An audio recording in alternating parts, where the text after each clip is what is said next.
welcome back to the and to another edition of AEW Dynamite. And just over 2 weeks after winning the AEW World title from MJF, Samoa Joe had his first defence of the belt in the form of Hook.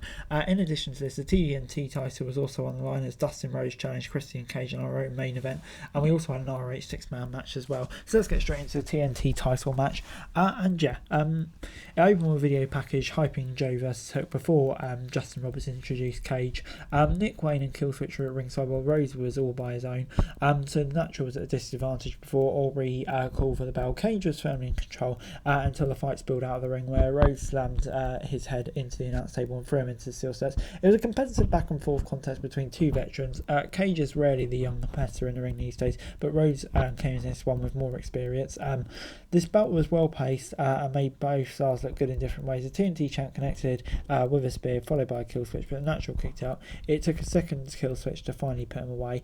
This gets a 6 out of 10 from me. I thought a pretty decent match. Nothing mind blowing. Kind of went the way we expected. So yeah, I'll give it a box down 6 out of 10. Before it's time for Penta and Commander versus Cassidy and Beretta. Lucha Bros and Best Friends were going to have a tag match this week, but injuries to Chuck and Ray necessitated some changes. Beretta teamed up with Cassidy to take on the team. Both of these Joes have experience working together, so they didn't go into it blind. All four men are capable of working at breakneck speed, so this was a match with quick sequences, exciting spots and double team moves you'd expect, but it did have some faults. Trying to go this fast without it leading to a few awkward moments is obviously going to be tough, and after a solid outing, Beretta and Cassidy scored the win. There's no time to celebrate as the Kingdom and Roderick Strong showed up to confront OC and laid down a challenge for Revolution, and yeah, really looking forward to that match already. That's going to be great.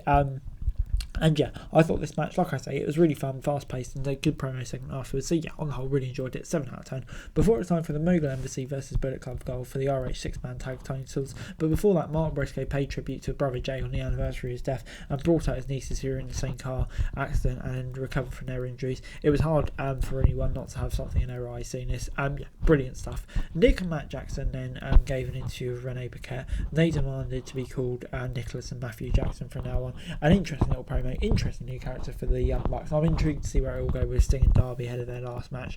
Onto the 6-man tag team matches. White and Leona started for their teams with a nice exchange. Switchblade tried everything he could, but Leona was too big to take down. The champs were in control for the majority of the first half before the break. When we returned, BCG began to show signs of life. Mogul Embassy is a great stable with 3 completely different kinds of powerhouses, so it's always fun when they get a chance to work with 3 guys that can hurl around. This was an enjoyable trio bout, but the skills of 6 men on display.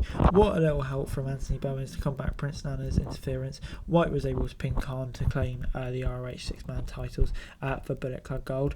This gets a 7 out of 10 from me. I thought a pretty decent match as well. Probably the right result. Interesting angle as well with the Acclaimed and where that's all going to lead. I don't like seeing the ROH 6-man tag titles on Dynamite, to be fair, but I think this kind of tied in nicely, so I'll give it a free pass and get a 7 out of 10 from me.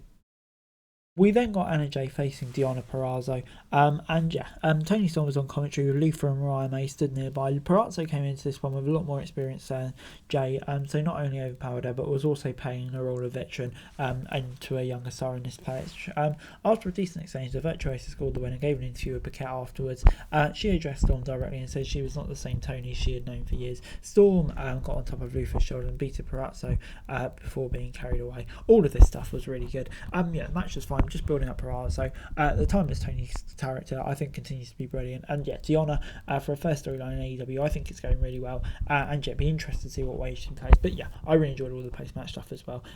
6 out of 10 from me. But anyway, moving on to Private Party versus Top Flight, 2 of the best young tag teams in AEW. Kind of since the start took place here. Darius and Cassidy locked things up to kick things off. They came to a stalemate after some quick moves and shook hands before both men made a tag and initiated a standoff between all 4 men. They showed some respect to Dante and Quen as they had their turn. The first half was all about sizing each other up, while the second was about outdoing each other with bigger and flashier manoeuvres. The match ended up with a bit of controversy when Quen grabbed the top rope during a pinning combination. Private Party celebrated its win while Top Flight and Action Andretti voiced their anger from the ring.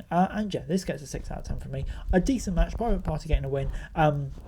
Obviously, an interesting end, and how it's all going to go. Is it going to be in trios, tag match? Who knows? Possibly when it goes on to Challenge UK's. Yeah, lots of interesting angles where this can go. Before it's time for the main event, Samoa Joe versus Hook. It was commercial free thanks to a deal with the Suicide Gang Squad, so Joe and Hook were in the spotlight for this match. The cold-hearted Handsome Devil went right into the champion in an attempt to gain an early advantage, but Joe is no rookie. He anticipated it and fired back immediately. A massive back elbow from Joe stopped Hook in his tracks and completely changed the pace of the match. For the next few minutes, the Samoan submission machine showed him the meaning of violence. Hook flipped him off after being put through the table though, so Joe powerbombed him onto the apron. He refused to be counted out and went back into the ring. When Joe tried to finish him with a powerbomb, Hook kicked out. Hook even kicked out a muscle buster at one point and made a comeback, which to the surprise of Joe and the announcers, they've written him off for the night. The Coquina clutch finally sealed the win for the champion, but he looked at pains just to how much it took to take Hook away. Hook talked a little fresh when he woke up, so Joe hit another muscle buster. When Hook refused to stay down again, Paige made the save. The show ended with Hangman and Swerve both watching Joe walk up the ramp. Everything about how this was paced and laid out was designed for maximum entertainment, and this delivered in every way. It gets an 8 out of 10 from me. This was a brilliant whole kind of segment, really. The match was absolutely excellent. Hook, the way they built him up, really could be the making of him. Joe obviously still getting a win, and yeah, the whole Paige Swerve thing that we're obviously setting up for Revolution all worked really nicely here. Yeah, on the whole, this was great stuff. Gets an 8 out of 10 from me.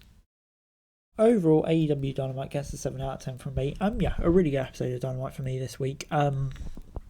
Yeah, just the action throughout. The Joe Hook main event was brilliant.